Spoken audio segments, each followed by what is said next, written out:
just generally born in Texas, lived in Louisiana, was in China. Chennault was in China from 1937 to 1945. He was an advocate of pursuit or fighter aircraft as opposed to bombers. The hierarchy of the Army wanted bombers, and they thought strategically that would be all they needed. But Chennault disagreed with him vehemently, and that was part of the reason why he left, and part of the reason why China wanted him. And then later on served as a Major General in the 14th Air Force in China. He was relieved, he was retired just 3 days before the formal surrender of Japan. And he missed that boat, and a lot of people thought that he should have been included. But by the time that happened, he was back in Louisiana. His Army career, we'll go back a little bit, just hit his childhood a little bit. His family says his favorite book was Adventures of Huckleberry Finn. And he liked to hunt and fish and do those things, not just for the sport of it, because it supported his family and it helped feed him doing that. He wanted to go to college. They lied about his age. They added about 2 years onto his age, and he went to Louisiana State, LSU, maybe not the main campus or someplace else. Graduated from there, became a teacher, school teacher. And a principal at another school invited him to the graduation, and that's where he met his first wife, Nell. She was valedictorian, and she spoke. And even though they were both 18 and he had a college degree and was teaching, they fell in love and got married. They had a number of children, and he needed to do more. And they started a farm, and that just wasn't Chennault's bag. Being in the dirt and struggling and stuff like that. He ended up somehow or another going to work with YMCAs and managing them and different ones, and he ended up in, after a couple of YMCAs without his wife there because of the employment. He ends up in Louisville up in the Midwest and finds out that he can go to work, he can apply to the Goodyear Tire and Rubber Company in Akron, Ohio. And he does that, and he starts to make quite a bit more money. But what they're doing there is they're making air balloons, air dirigibles, stuff like that. And along with that, World War I happens.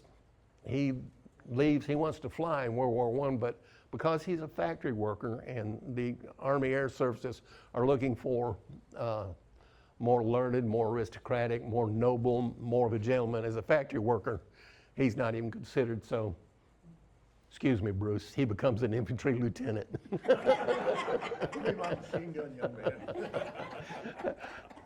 And the war is happening, and he trains up a unit and ends up going to getting ready to go, but the war's over before he can do that. Well, he's in the Army, and he's stationed out around El Paso, Fort Bliss, and there's a lot of airplanes flying around. He manages to get some bootleg time, about 80 hours of that, and loves it. And then he's accepted and graduates from becomes a pilot in the Army in the maybe 1922.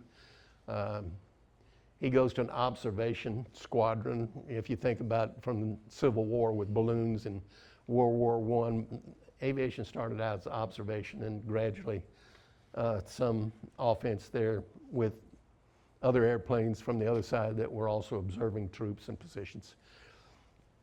And then his next assignment from around Fort Bliss, he ends up going to Hawaii, where he's put in a pursuit squadron. And this is really what he wants. He finds out this is what he's made for.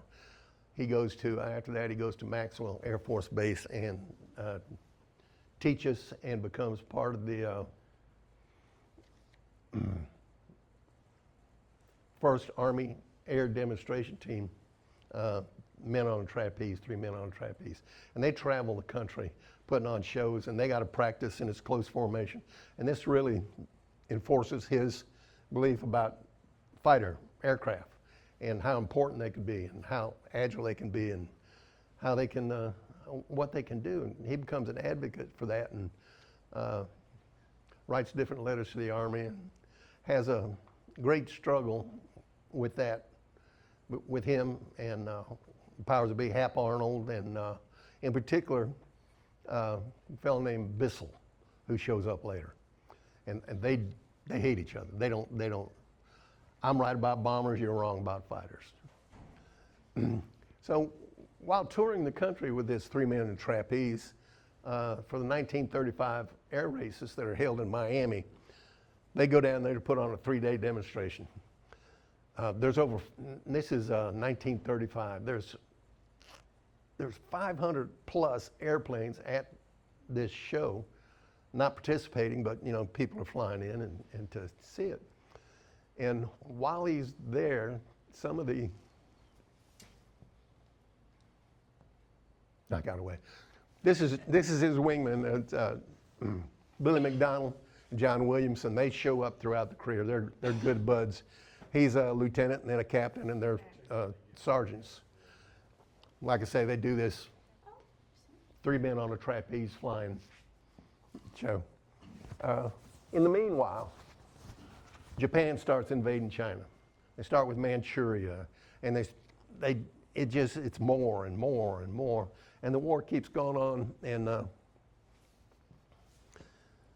Chennault's flying around with the 3 men in the trapeze. The rape of Nanking and Shanghai was terrible. Hundreds of thousands of people murdered by the Japanese. The Chinese today don't refer to this as World War II, and we know this personally because we were at the Chinese embassy last year for a celebration. They call it the War of Japanese Aggression. And when they spoke about it at the embassy last year, and believe me, they spoke better English than I do, the Japanese aggressors, and we're here to thank the Flying Tiger families for the victory in the War of Japanese Aggression. And that's, you know, it wasn't World War to them, it was them versus the Japanese. The Russians kind of got involved in some of this flight training because they didn't want to have to deal with the Japanese. If they could help the Chinese out some, that just meant the Japanese wouldn't bother them. They didn't.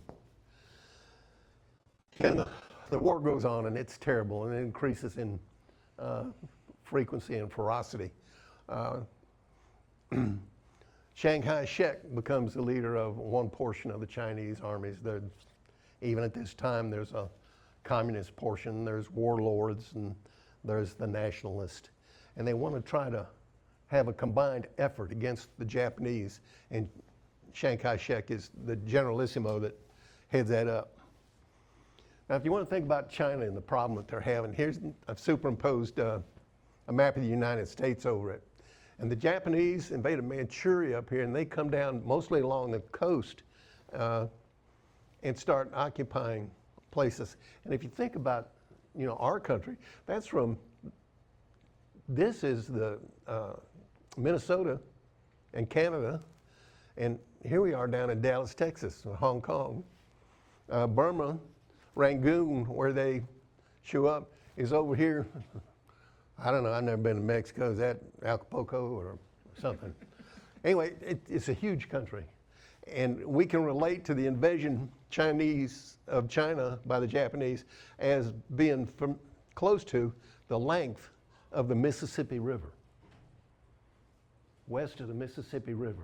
If the Japanese would have done that, it would be as if they crossed over the Mississippi River and attacked the coast.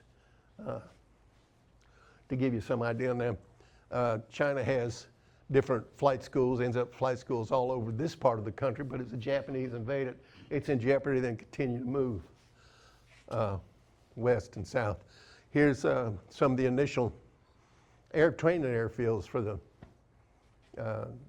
Chinese Air Force. And I want to add here that the Flying Tigers were in the Chinese Air Force.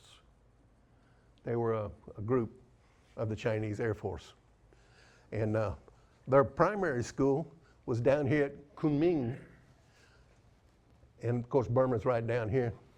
And with the Japanese, I'm magic. With the Japanese coming in from the coast, this became the most important part of China because they were getting all their supplies out of India, all flown in. Initially, the Burma Road, which is terrible. Sometime before this, you could come into Hong Kong, and there was a railroad that went all the way out to Kunming, but that was shut down pretty quickly. So, Claire Chennault's two guys end up not getting promoted when Chennault goes in the hospital with bronchitis. And he's laid up in the hospital. And because of his standing with Bissell and Hap Arnold and the rest of the powers that be, his two sergeants are not promoted and they're released from the Army. Chennault tells them, say, hey, look, you remember that when we were in the air races in 35 down in Miami? He says, I met some folks down there. There was a guy named Sung who ran the Bank of China, and he was on a trip that went to Germany and Britain and Italy. They were looking for instructor pilots to come to China, teach their instructors so that their instructors could teach their students. And they were also looking for airplanes. They were pretty lucky with Russia. So Chennault tells his guys, and a lot of the other folks he knows, here, talk to these people, go to China. They offered me $1,000 a month to come over there and run things, but I wasn't getting out of the military. Well, he ends up retiring about the time that the guy that was working for a Consolidated Aircraft Manufacturing Company, Camco, who supplied a lot of airplanes commercially to China, particularly Curtiss Wright stuff.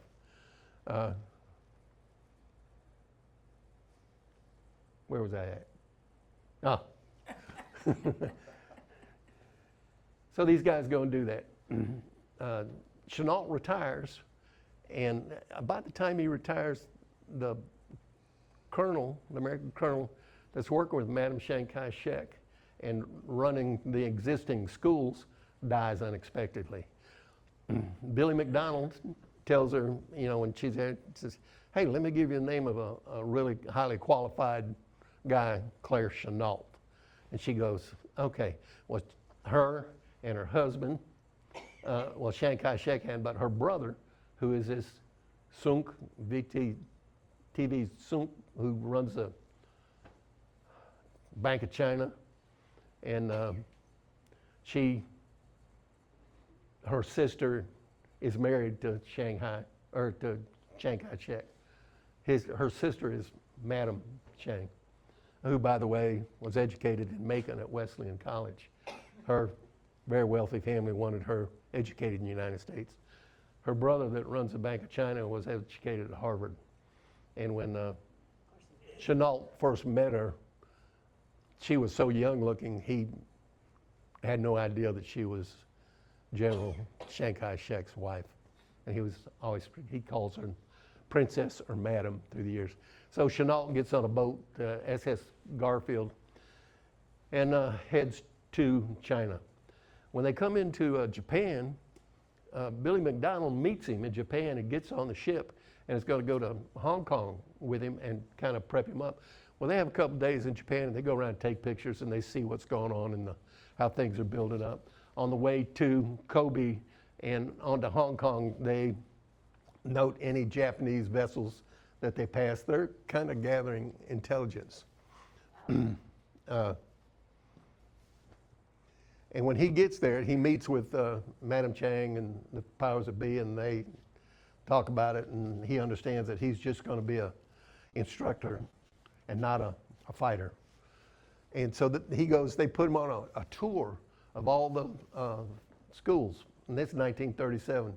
And he sees that a lot of the reports that they have we have so many aircraft, but he says most of them are piles of junk and they're not even flyable. That the Russian instructors and the 40-something instructors, American instructors that are already there working for Camco, Consolidated Aircraft Manufacturing Company, we get into them later, are also retired military. And when the Neutrality Act of 35 is upgraded to the Neutrality Act of 36 and 37, it's stated that Japan and China, they call it an incident, but they're going to war, and if they go to war, you can't be in their country training military students. At that time, they were training civilian students. If you train military students, you're considered as part of their military, and it's an act of war on the United States' part, you being there. So they have to clean that up. Chennault signs on with him, and rather than taking a boat back and forth a lot, he gets to fly on the Pan American Clipper to save time. He comes to the United States in the fall of 1940, and he comes to DC, and VT Sung is meeting with the Secretary of the Treasurer, and they discuss the needs of China, and Roosevelt is behind this. Stalin is behind keeping the people, Japanese in China, so to speak, contained so it's not bothering them. And overtly or covertly, there's a lot of support for this. The Brits, we're already helping the Brits with Lend-Lease. They've ordered 100 P-40Bs. They call them Tomahawks, and they have another A-82, something or the other. It's a little bit different model than what we're giving the United States troops. And when they go to England, they don't have any armament on them because they don't have the same caliber that we have. They don't have radios on them, and we call that non-government supply equipment. They want to tailor these aircraft when they get them there to communicate with everybody and use their ammunition and fire their things. But there's a newer model that's coming off the line. British have contracted for these, and Camco, and run by a guy named Pauly, and a couple of congressmen ask him, so if you'll release these, we will build you the C model, which is better. And they make a deal in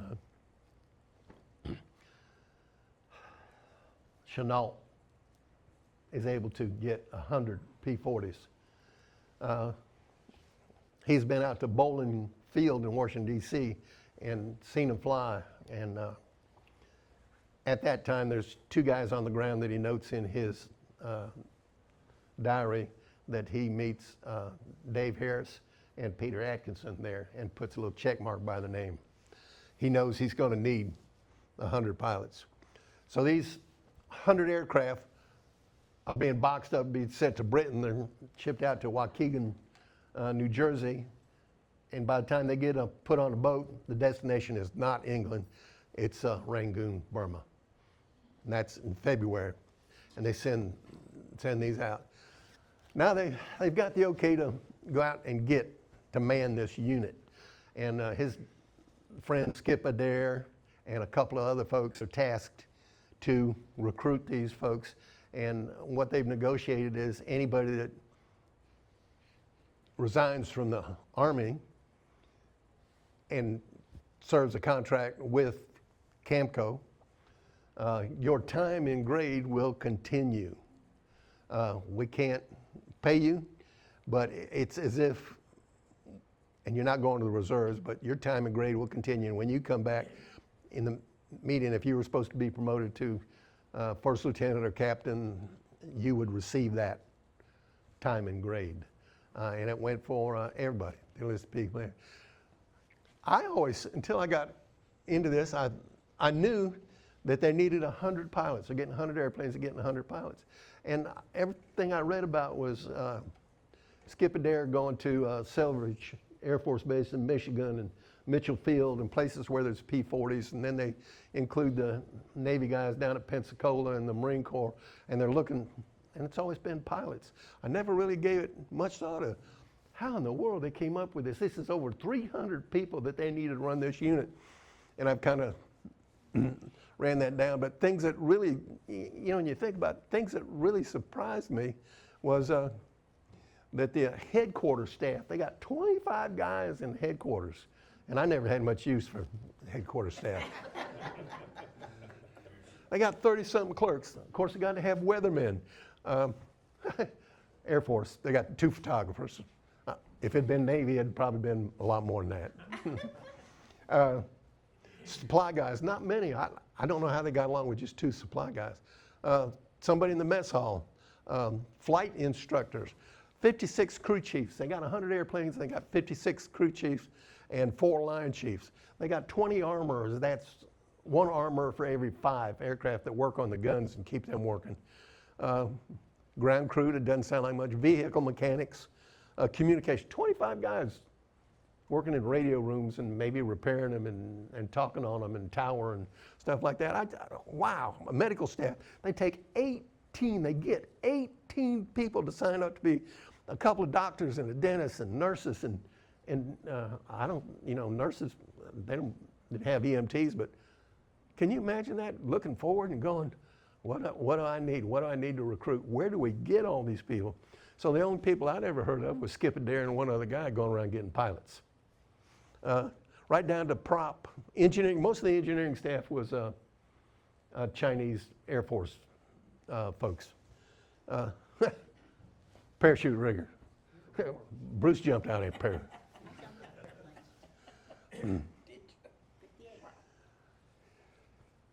So they go. And this is a really significant picture, but I use it to transition and stuff. This was drawn by an old neighbor of ours in North Augusta, Russell Smith. And it portrays a very important battle. We'll talk about the Battle of the Salween Gorge. It was instrumental in keeping the Japanese out. So these guys, the first boat, which Cousin was on, leaves San Francisco at the beginning of July. It's Jagerfontein. Is that right? Bloemfontein, Jagerfontein? Dutch line. The note under this said there was 3 feet of water in the swimming pool. But they kind of live the high life on this thing. They eat well. There's liquor on board. There's cigars. They play cards. They read books. Every once in a while they swim. It's a long, slow boat to China. And they stop in Honolulu and they stop at someplace else and they're expected to get off on the coast of China, but after just 1 day in there, when they've even unloaded their baggage, they whoop, nope, we're going to Rangoon. But they meet a lot of friends, and there was 4 boats that went. There was one before this. This was the biggest portion of men. And the last boat got there, I think, in November. They get to Rangoon in August. And this is kind of, you've seen this picture before. But the cargo ship with 100 airplanes arrives long before this first boat of pilots and crew chiefs and other folks. And at Rangoon, the ship gets there, and in the process of offloading, they drop 1 airplane in the water. Got 1 airplane. So they get 99 out and they want to leave the port, and the British guys that are running the port goes, Bill Lading says 100 airplanes, you only got 99. We can't let you leave till you have everything on this list. We don't know what, well, it dropped in the other, well, and that took some delay. And they finally got them on trucks up to a local airfield in Rangoon,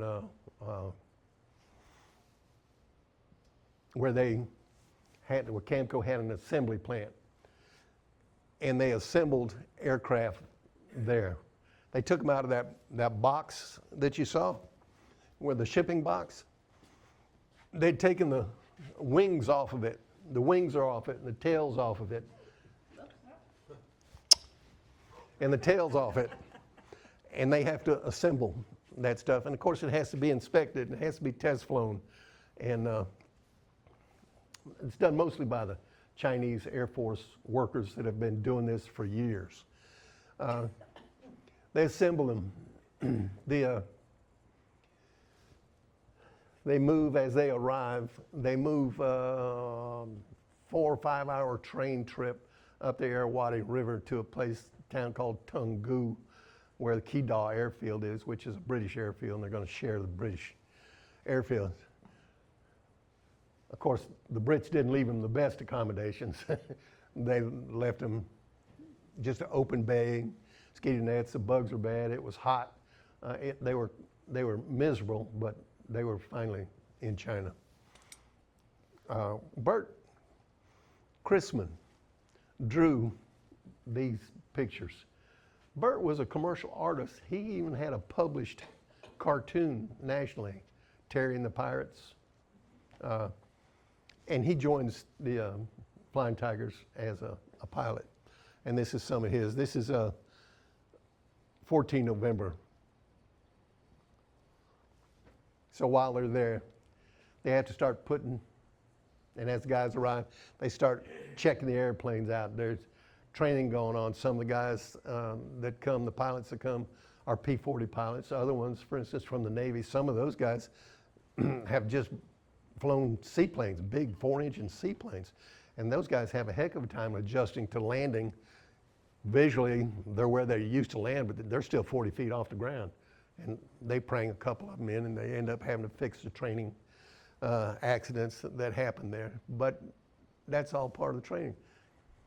Chennault sees that that very high life boat trip put a lot of weight on these guys. On the boat, you know, nobody cared about exercise, and they had wonderful meals and liquor. And in the course, there were 2 girls on this boat that came, and Chennault was cautious about hiring women, but when he met these girls, they were assured that they were pretty straight up. And even with all that, Norma Foster, who's redheaded, Bruce's wife was a nurse and she was redheaded. She and Pete Patash fall in love on the boat, and they never culminate anything, but spoiler alert, they get married towards the end of the tour. But the boys are fat, and they need some exercise, and they need some competition between the officers and their crew chiefs and the other guys and the crew chiefs, and so they play baseball. The old man, Chennault, even gets out there with them. But along with the physical training that he's trying to incorporate, they're also doing this mental training and technical training. They have classes outside. They have inside classes with chalkboards and tactics and aircraft. So the guys are going to classes every day to learn about the strengths and the weaknesses of the Japanese airplanes and the strengths and the weaknesses of their P-40. And it's a hard course.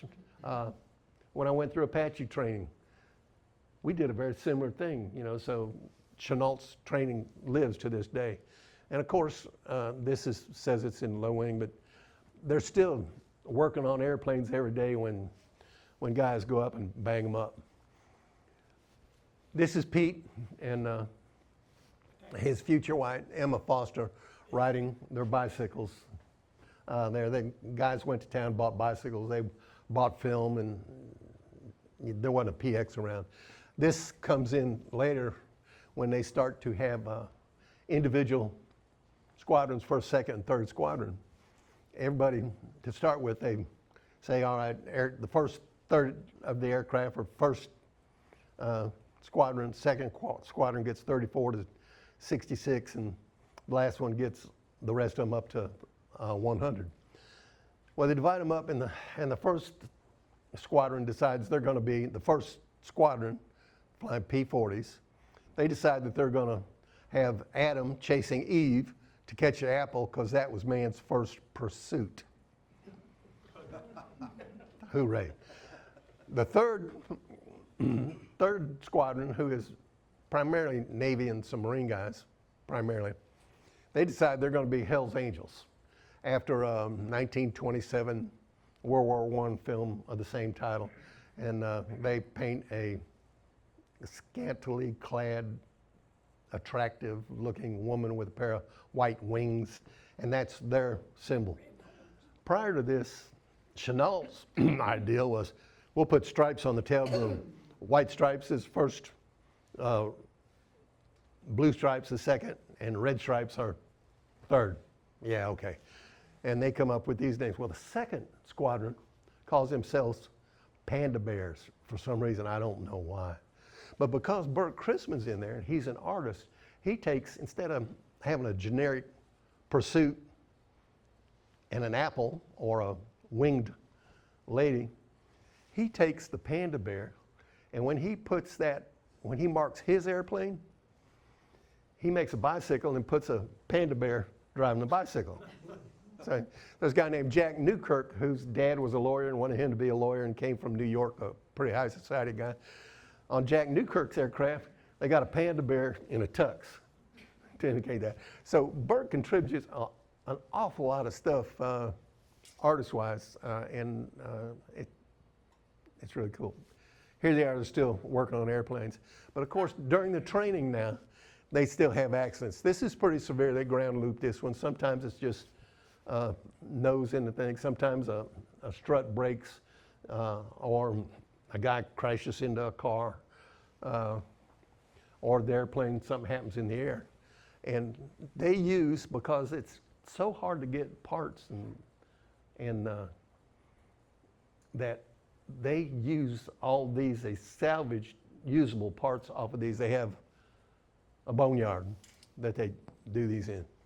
And here we have one of the guys, and I don't know if you can see here, but that's Petitia's aircraft, and there's the little guy on the bicycle. And of course they had the photographer, but I don't think this was a professional photographer. This is just one of the guys. While they're doing this, Walt Disney production comes up with the logo for the Flying Tigers. And an artist at Walt Disney Studios in California drew that up. They made decals and they shipped them to the Flying Tigers after they had some notoriety. It absolutely cool. And to think Walt Disney did that. And they gave that to the Flying Tiger Association, and it's trademarked to them. They use these on logos and made flags out of them. They ordered some very large unit pins, and those are treasured because there was only a limited number of those ever made. So we go to the Flying Tiger reunion in Atlanta in 2016. This is Frank Lozonsky. I have a picture of his book later. He lived, at that time, he lived in Columbus, Georgia, and he was on the boat, the first boat, and the bar and cafe that he has down there is called the Speakeasy. He grew up in Michigan, joined the Air Force, Army Air Corps, went to be a mechanic. They sent him to the Allison plant so he could learn from the Allison people about the engines on the P-40s. And when he came back, he was just there a short period of time. When the recruiter comes by and goes, anybody want to go to China? We'll pay you 3 times as much as what you're making now, and contracts a year, and you won't lose any time. Whole lot of guys sign up for the money. Whole lot of guys sign up for the adventure. But Frank Lozonsky signed up and joined. We meet him there, and he starts to talk to me. He tells me about a lot of things. Here's and we all think of the Flying Tigers going to China. Here's a letter in 1940 when a young man graduated from flight school, and he's in the Army and he's a lieutenant. And he writes a letter to the Canadian Royal Air Force because he wants to go to England and fight. He later joins with the Flying Tigers. And they sent him a letter back and said, go see our commissioner in Virginia, near Langley Field, and talk to them. He's not accepted because he's just graduated from flight school, doesn't have a whole lot of experience. These are personal stuff. Here's 2 telegrams that the family got about Peter Atkinson's death. He died on October the 25th, and this one is dated in Washington, D.C., October the 25th. Now, there's a day difference In Burma, it's actually October 26th. I don't think, and this is delivered to his mom and dad's house in Martinsburg, West Virginia. Because they were civilians, this came from Cordell Hall, Secretary of State. And this one up here came from the the Central Aircraft Manufacturing Company. They got two. They had two other sons that were flying also. Peter was the oldest. He had two younger brothers, one in the Navy and the other one in the Army, who later on ends up going to China with the Air Force. This is Pete Atkinson when he graduated, relatively young looking guy, but he joined, became a radio avionics repair guy and kept applying for flight school and was finally accepted in the cadet training program and graduated in 1940. When he ships out and goes to, after he resigns, and everybody has to resign to do this because they can't have military pilots in China. He resigns, and I don't know whether his passport said preacher, agricultural, farmer, salesman. Nobody went with anything to do with aircraft. But train, oh, it's getting short. These are, and I won't get into it, but these are postcards, no email, postcards on the train ride to Los Angeles. First stuff his mom and dad got, and the last letters they got, you can see this is November when it went through the section. He died October 29th, and letters continued to arrive at home from him. So we go back, a little change here. Now here's China invading, and everybody knows Pearl Harbor happened on the 7th of December, okay? Well, the 8th of December, which was really kind of the same day, the Japanese invade Hong Kong. And the Battle of Hong Kong takes a better part of a month. And in that time, folks are evacuated from there. And of course, there's no more shipping coming into here, so everybody's got to go around here. Pearl Harbor happens, and they cancel the second American volunteer group whose aircraft are en route to Burma, and they reactivate everybody and drop them off in Australia. There was really plans for even a third group to be bombers. The Air Force makes that happen later. Big map. As the Japanese invade, they get up here close to Rangoon. Here's Rangoon. Tungu is up this river right up here, and that's where most of the aircraft are. Late part of December, Japanese aircraft are bombing Rangoon. The Flying Tigers send a squadron down to Mandalay Airport where they were assembled, and they fight and they have much success, and it's celebrated in the United States because everybody is not doing very well. Pete Atkinson's airplane, he's number one. He was a flight test pilot. He crashed this airplane on a test flight, and again, they had to salvage all the parts, but his parts weren't salvageable at all. They buried him the next day, and Chennault even had caskets and everything prepared for this. This was the third accident, and this very day, Chennault grounded all the, in 3 days, there were 3 accidents. He grounded all the aircraft to check for, to inspect, in particular, the tail boom and the wings, which is what happened to Pete on a high-speed dive. And Frank continues to tell me about this time and the missions. The most important, the most significant mission that the Flying Tigers did was at the Salween Gorge. It was at the Salween Gorge. Here we go, now they're at war and they're taking off and they're fighting. Salween Gorge, the Japanese, this is the west side of the Salween Gorge, and they're in Burma, and now they want to get over into China.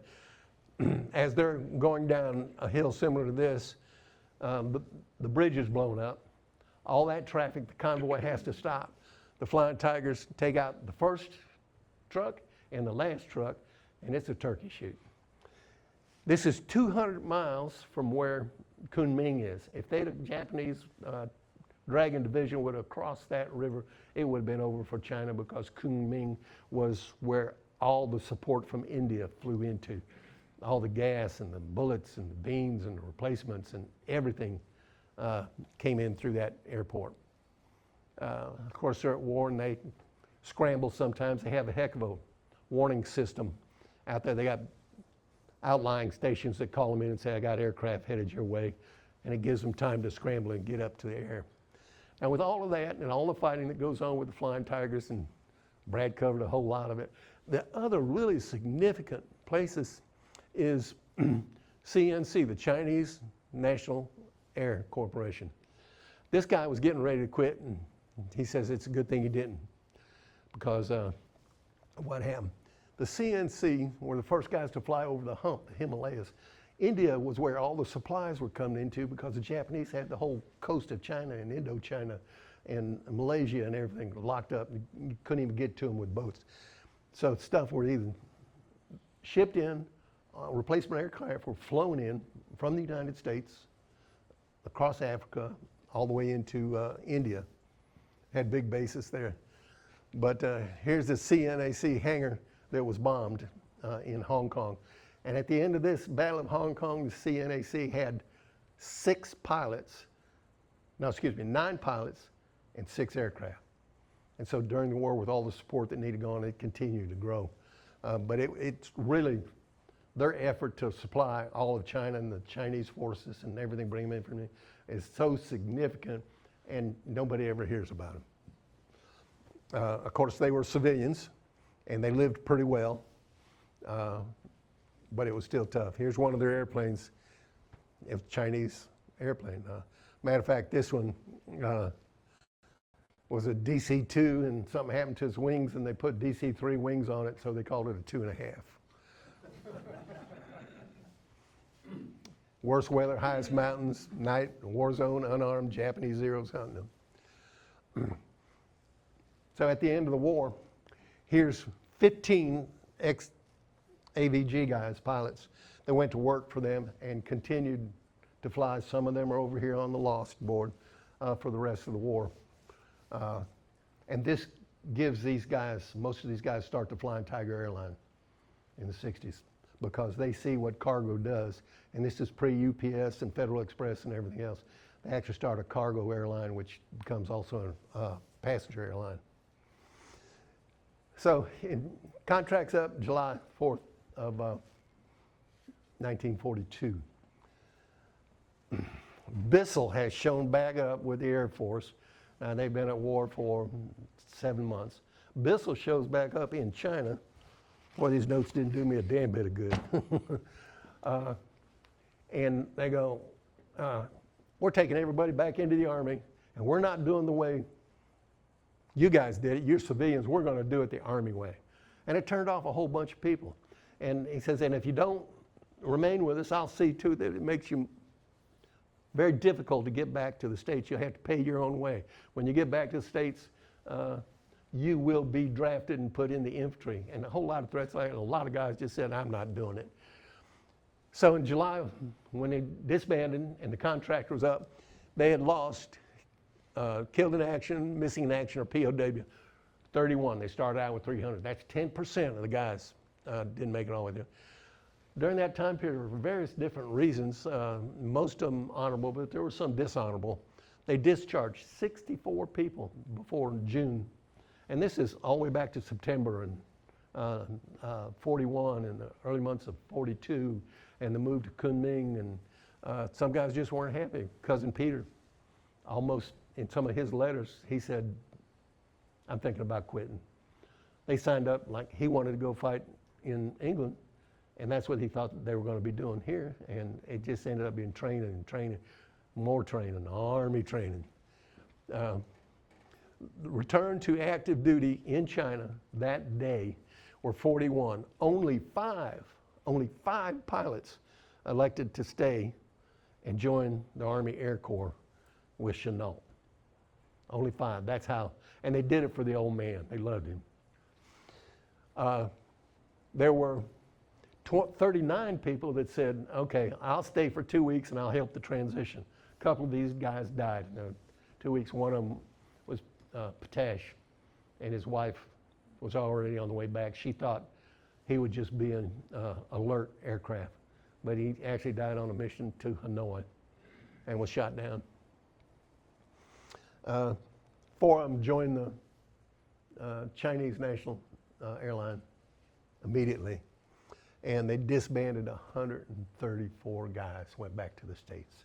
Now, a lot of these guys, when they got back, they rejoined the Air Force or the Navy or the Marines. Some of them, Frank Lasansky didn't. He went to work for Allison. Allison wanted him. The Flying Tigers had a wonderful radio record, and wanted to know how he did it. And they made him a pilot so he could test fly stuff too. And his sons became Army pilots. But he basically said they were put together, and those 100 were put together with some of the rejected engines that the U.S. government didn't accept, and they were rebuilt by Allison to tighter specs, so they were more reliable. And and that was one of the things Frank Lasansky contributed to the Allison folks. I got a couple minutes. This is Kay. Raise your hand, Kay. When we were invited up to the for the 80th celebration of the end of the War of Japanese Aggression. That's just what they said.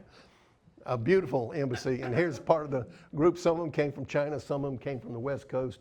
It was a Chinese family. Up until this time, the only people we knew with the Flying Tiger family were Americans. And you can see some of them.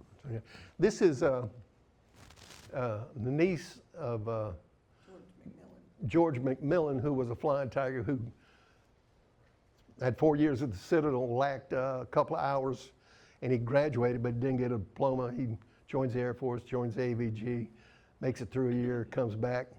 He's thinking about getting those 6 or 8 hours, but Air Force sends him back to China, and he dies in '44. This is George right here. And 4 years ago, the Citadel says we're going to honor him. He wanted to be a graduate. We're going to make him a graduate, we'll make him a ring, we'll make him a diploma, and they gave it to the family. It's the first time they'd ever done that. It's beautiful. We also visited Claire Chennault's grave in Arlington. This is, his family's here. I think this is his granddaughter. Yeah. His daughter was also there. The granddaughter was from the first marriage. The daughter's from the second marriage, and although they speak to each other, there's a little bit of friction there. These are some of the books, if you want to take a picture of them. These are some of the books I used for reference. This is Billy McDonald's. It's great. It's CNC, a lot of stuff. Y'all are welcome to pull out your cell phones and take a picture of that if you want. Daniel Ford's in the top center. It's got a lot of detail. I took this right before we left the house. Lady and the Tigers was the first book my dad ever read to me from. It's a first edition copy.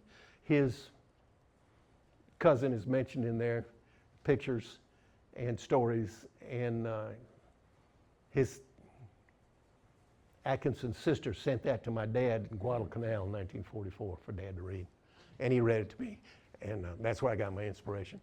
There's Frank Lasansky's book on the top left. Great from a mechanic's perspective.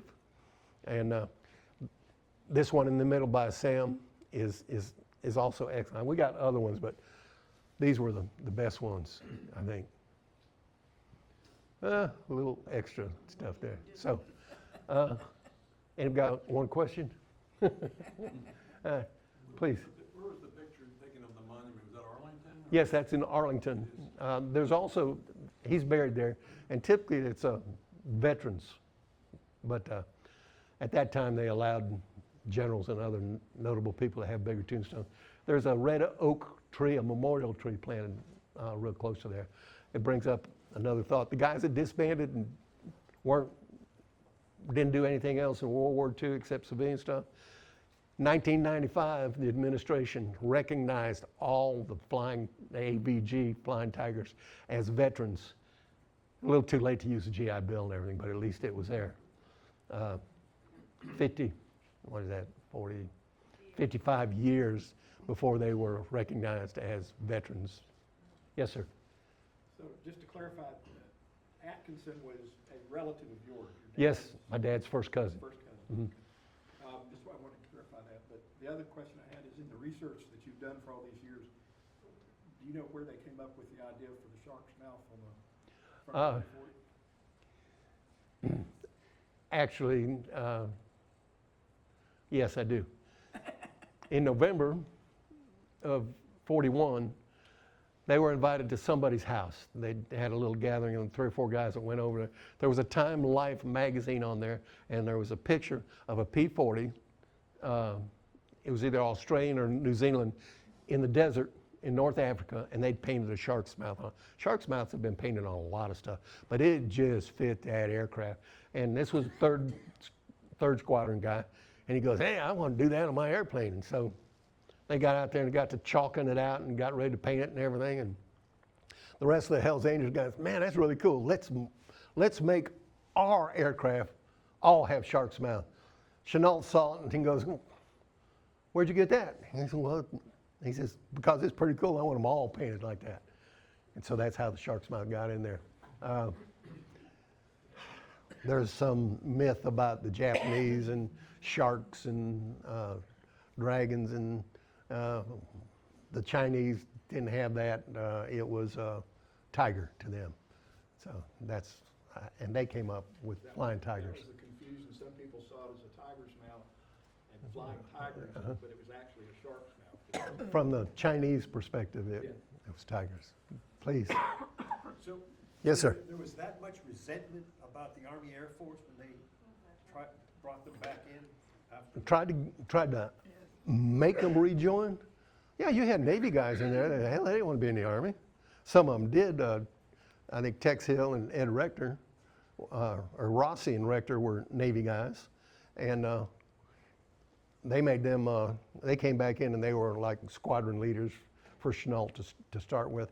And the Air Force, the 14th Air Force, wasn't really the first folks that came in. It was a combined air task force, and then it grew to the 23rd Fighter Group, which took over that, and instead of 1st, 2nd, and 3rd AVG, it became the 74th, 75th, and 76th Fighter Squadrons of the 23rd, and then the 14th Air Force showed up with bombers and everything else, and that's how it transitioned. You mentioned it well, but it was mostly the way, I mean, we're at war, U.S. is at war. These pilots have experience fighting the Japanese, so the Army Air Force is very interested in recruiting them back into the Army Air Force, but it's mostly the way General Bissell came and handled it. Yeah, He came in with the, 2 big boots, if you will, and said, if you don't sign up with the Army Air Force, we're going to send you back to the United States, like you say, your draft board's waiting on you. You'll go to the infantry. The way he handled it, they resented it so badly. and again, you got to remember that Bissell and Chennault did not get along from years before then. A little story about some of the guys coming home, and I'm an hour right now. Some of the guys ended up in South Africa, and they were waiting on a boat, and the word had gone out mistakenly from Chennault sometime before that, the people that were dishonorably discharged from the AVG or left early would not have any cooperation with the military. Well, that got a little confused with when the contract was up. There was a couple guys down in Cape Town, South Africa, who was waiting on a space age ship to come back to the States, and they wouldn't let them on. They wouldn't let them on. They wouldn't let them on. They're having drinks at the bar with some Brits, and they told him, says, "You Yanks are doing it all wrong." He says, "You're asking to leave." He says, "If you create a commotion and become troublesome, the British government's going to make you leave." And so that's where they got home. Did you, in your research, did you do any research or come across the fact that Pappy Boyington was? Yes. He's not mentioned in a lot of the books. Well, that's because he was asked to leave. He was pretty much a troublemaker, drank too much, was not, he's rowdy, same character he was when he was in the Marine Corps, and ran up debts and had trouble in the Marine Corps, and joined the Flying Tigers to hopefully settle some debts and with his wife and everything else. And he gets really dishonorably discharged from the AVG, goes back to Seattle, and he is, what did I say he was doing the other day? He went back to doing work that he did in parking cars in Seattle. And the Marine Corps doesn't want him back, but finally they get him back, and we know the rest of the story. He lobbied some old friends in the Marine Corps to get back in, and they were needing pilots. They knew he capable pilot, and they took a chance. And he had that combat experience. Oh, yeah. He shot down a number of planes. All right. Does anybody else have a question? Dennis is gonna have to leave. He's got an important family occasion that they gotta run to.